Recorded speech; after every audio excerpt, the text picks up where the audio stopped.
Presidendi valimiseks Riigikogus peab ta saama seal 68 häält.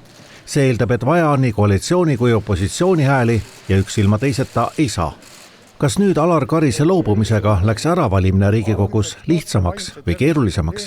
See Alar Karise otsus teiseks ametiajaks mitte kandideerida pigem tõstis tänase koalitsiooni nii-öelda motivatsiooni, et leida ikkagi kandidaat, kelle osas siis on võimalik Riigikogus saavutada kokkulepe, et 68 toetushäält parlamendis kokku tuleksid.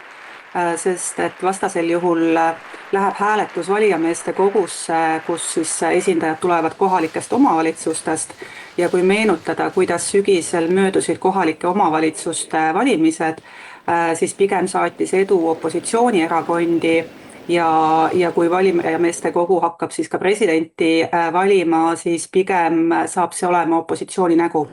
Art Johanson ütleb, et töö käib praegu tagatubades ja kindlasti ei ole mingit kindlamat sorti nime oodata lähiajal.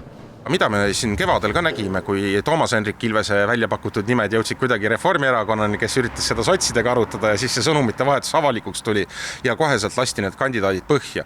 Et ma arvan, et ikkagi erakonnad vägagi ettevaatlikult tulevad enda kandidaatidega välja. Praegult meil on üks kindel kandidaat, see on Mart Helme, kes on ka kandidaat, sest Riigikogus tal pole hääli koos, et olla kandidaat.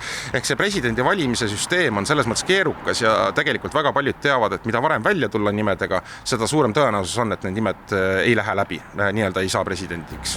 Ühiskonnauuringute Instituut ja Norstat küsisid mai algul, keda inimesed sooviksid näha presidendina ning 1000 inimesele anti ette nimekiri kõigis, kes meedias läbi käinud. Ülekaalukalt juhtis Alar Karis, kuid teisele kohale jõudis Mart Helme, mida ilmselt mõjutas ka see, et liberaalsematel inimestel oli valik laiem kui konservatiividel. Nii mõjutab presidendikandidaadi populaarsus see, kes ta välja pakub. Näiteks kui koalitsioonierakondade reiting on tegelikult hästi madal, siis sisuliselt, kui nemad pakuvad välja kandidaadi, siis saame Michalit veidike parafraseerida, see on nagu Juuda suudlus Michali poolt. Ehk nende kandidaat ei pruugi üldse saavutada seda populaarsust, näiteks kui võib saavutada kandidaat, kelle pakub välja Keskerakond või Isamaa või nad koos pakuvad. Ehk opositsioonil on selles mõttes palju huvitavam seis, et nende populaarsus on niivõrd suur, et nende kandidaat ka tõenäoliselt tänu reitingule saavutab ka suurema populaarsuse.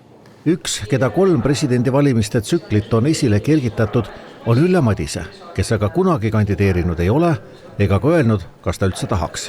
Sellele küsimusele ei ole mitte ühtegi mõistlikku vastust. Et kõik need inimesed, kelle nimesid siin praegu avalikult lausutakse, kindlasti võiksid soovi korral olla meelitatud, aga fakt on ka see, et ega see neile kasuks ei tule. Te olete meelitatud, aga seisukohta ei kujunda siis? Ei ole ka meelitatud, ausalt ei tegele sellega, et mul on oma tööd küll ja palju. Üks on selge. Poliitikutel on nüüd kadunud tugipunkt, kelle ümber ei või jah sõna veeretada ning tuleb otsima hakata. Kui vaja, kauplema hakata või tülli minna. See võimalus õhus on, et enne aasta lõppu me vähemusvalitsuse saame, sellepärast, et neid jutte on juba mõnda aega keerelnud, et üks või teine tänase koalitsiooni saadik võib hakata enne valimisi siiski endale uut koduerakonda otsima.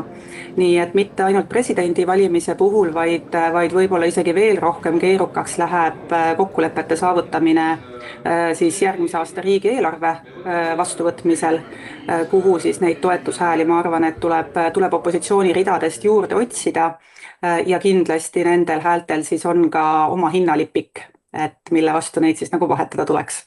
Alar Karis on ise öelnud, et mitte kandideerimine oli tal otsustatud varem, juba ametiaja alguses. Ja sama kinnitab tänases Ekspressis ka tema biograaf Eero Epner. Ta ei öelnud seda ka välja, sest töö tegemist ja diplomaatilist kaalu vähendaks avalik teadmine, et ta on lahkuv president.